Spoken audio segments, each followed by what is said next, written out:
احنا كمان هنشوف مع المشاهدين دلوقتي شوية صور على الشاشة من كواليس المسلسل نفسه علشان الناس تريليت ايه اللوكس اللي احنا بنتكلم عليها لمي عمر. كان بيقول لي طبعا هم حضروا عشان فستان الفرح عجب الناس كتير جدا. ده حقيقي. فهو قال لي ان هم قعد مع الفنانه الكبيره مي عمر وقعدوا يحضروا الفستان الفرح. الفستان من ماريان شانتال مصممه الازياء. فستان من ساتان، وكان عامله يناسب شخصيه الموناليزا بتسريحه شعرها. بس كان الصراعات اللي كان بيتكلم عنها ان هي اتغيرت تماما من بعد ما اتجوزت واتصدمت في اهل جوزها. كمان اهل جوزها هو كان حابب ما يبينش ابدا شخصيتهم في الاول.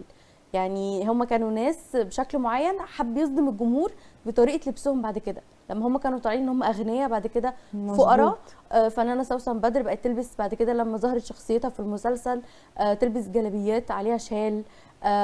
برضو البيجامات بتاعت احمد مجدي نفس الكلام مع انجل مقدم. لان ده برضو ولبس مي عمر نفسه اتغير بعد ما دخلت العش الزوجيه، وطبعا اتصدمت قوي. فحتى تسريحه شعرها اتغيرت.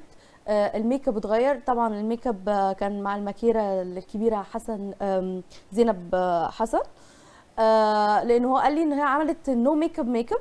كمان برضو مصفف الشعر عاشور كان عامل الشعر بطريقه ناتشورال جدا.